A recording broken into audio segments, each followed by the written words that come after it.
North of the human province, Yu Yang, a man stood quietly, looking at the drifting clouds. Just like the wind that never stops blowing, time flows endlessly forward. And for him, there was nothing left to do anymore. He had already rampaged across the world without fear, destroying everything in his path in the blink of an eye. All enemies that dared stand before him were slaughtered, and he mocked the heavens themselves. Because of that, the world gave him a terrifying title, Ultimate Divine Demon, the strongest existence to ever live, regardless of country, era, or age. And yet, after defeating everyone, after standing at the very peak, he felt only one thing: boredom. "How boring," he muttered. After killing everyone worth killing, the world had become dull.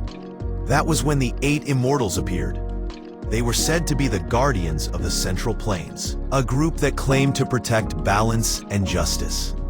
They accused the divine demon of being consumed by killing instincts, claiming he had committed countless cruelties and become an irredeemable evil.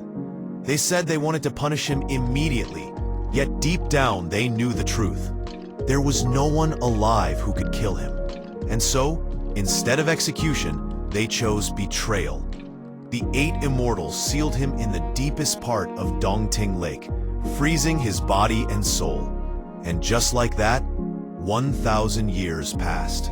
When his eyes finally opened again, the world felt unfamiliar. Everyone he once knew was gone. No human could live for 1,000 years, and the so-called 8 Immortals had long since fallen into decadence, wasting their lives on pleasure and indulgence. The divine demon laughed bitterly. He hadn't been sealed because they were stronger.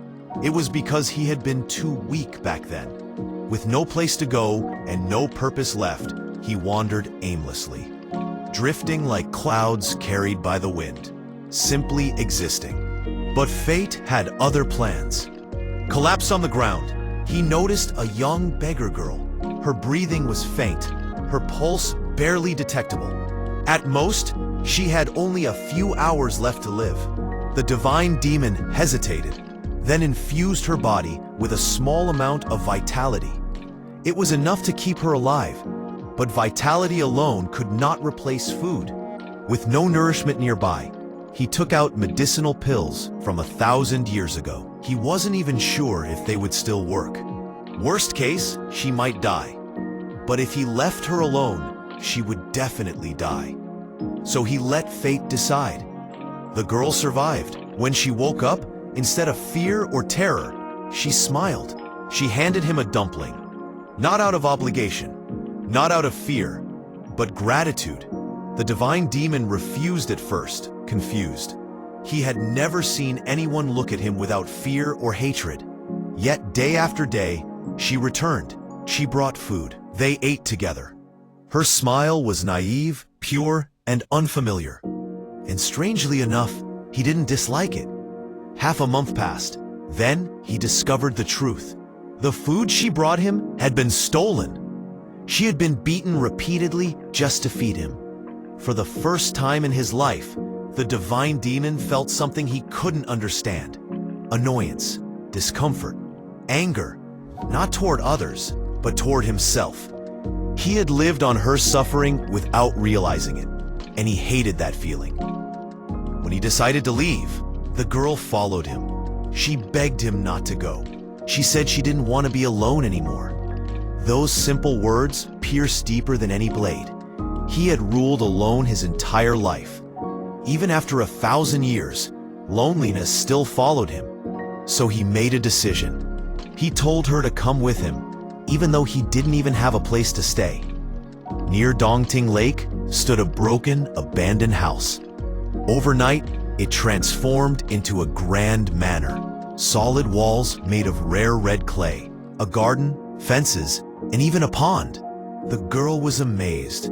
He claimed he had merely repaired an old house, but she could sense something strange. Still, she trusted him.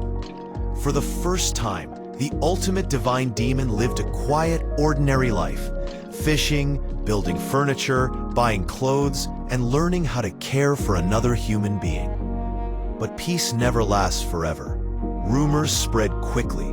A manor appearing overnight near Dongting Lake.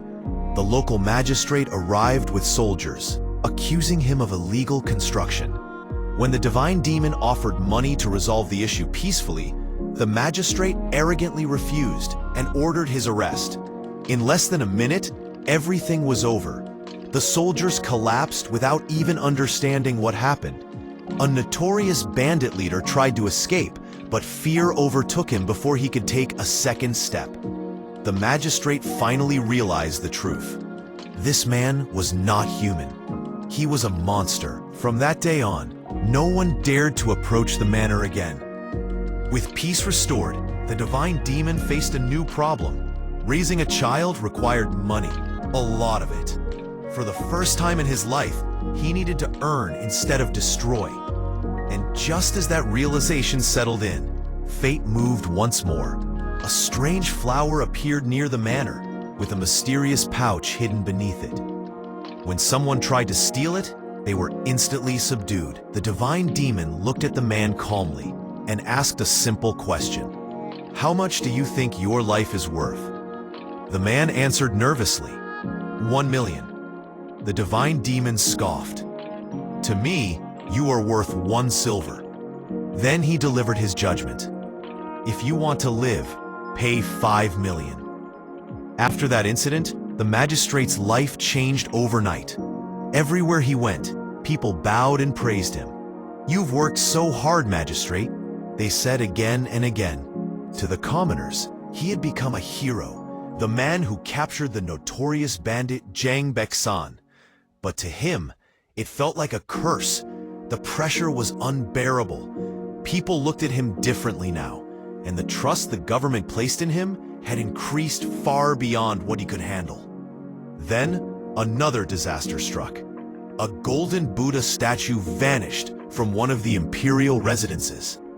An item of that importance could only be stolen by an exceptionally skilled thief.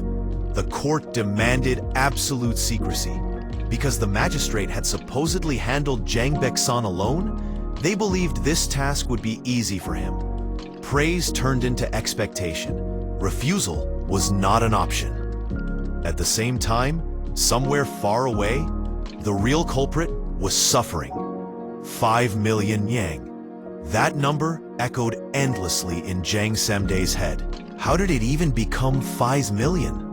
He had stolen treasures his entire life, yet he had never once possessed such an absurd amount. And the look in that man's eyes told him everything. This wasn't a joke. If he failed, he would die. With no money to offer, Jang Samdae begged. He promised to do anything, cleaning, laundry, cooking, anything at all. Deep down, he knew it. If he angered that man even slightly, death would come instantly. And so, he became a servant. A week passed. Every single day he was worked without rest, cleaning from morning to night, running errands, cooking meals. He cursed endlessly in his heart. If not for that troublesome child, his stolen goods would never have been discovered. He wouldn't be drowning in debt right now. But time was running out. The black market dealer would soon arrive at the predetermined location. If he missed that chance, everything would be over. The pouch hidden beneath the flower contained the stolen golden Buddha statue, his ultimate bargaining chip. Despite the endless complaints, life at the manor was strangely stable. The food was good. The pay was 3 silver nang a month, ridiculous for a thief of his caliber, yet enough to survive. Still, his plan remained unchanged. Sell the statue, pay the debt, and disappear forever. 3 days later, the opportunity finally came. The man announced he would go fishing with the child. The place was far, and Jang Samdae was ordered to stay behind and watch the manor. This was his chance. As soon as they left, Jang Samdae slipped away and met the black market dealer. The golden Buddha statue was sold for 2 million yang. Not ideal, but enough. The dealer warned him, The government was on high alert. The capture of Jiang Baeksan had thrown the entire region into chaos. Still, Jiang Samdae wasn't worried. He had survived worse. Then it happened. Constables surrounded them. Someone had tipped them off. The dealer fled immediately, even stealing Jiang Samdae's wallet in the process. The statue was recovered. The constables were ecstatic.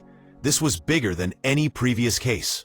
Recovering an imperial treasure could earn unimaginable rewards, even favor from the emperor himself. Jiang Samdae ran. If he was caught now, interrogation and execution were guaranteed.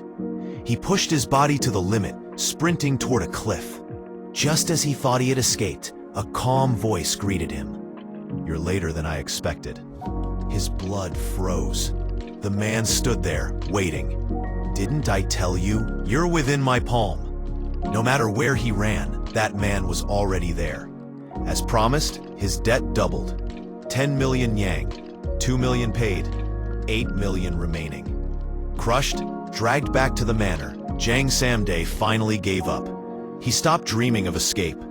Every attempt only earned him more pain. The manor sparkled under his relentless cleaning. He was rewarded occasionally with gold coins, just enough to keep hope alive and despair intact. One day, he was sent to buy groceries. To his shock, the child followed him. She said she didn't want to be alone. Panic struck him instantly. If anything happened to her, that man would kill him without hesitation. Still, sending her back alone felt even worse. The streets were dangerous. Something was wrong. And then he realized it. The black market dealer had been caught. If the authorities connected everything, he was doomed. As constables appeared once again, Jiang Samdae felt his life collapsing. He had dragged an innocent child into this mess. His chest tightened. He cursed himself endlessly. Why did everything in his life turn to ruin?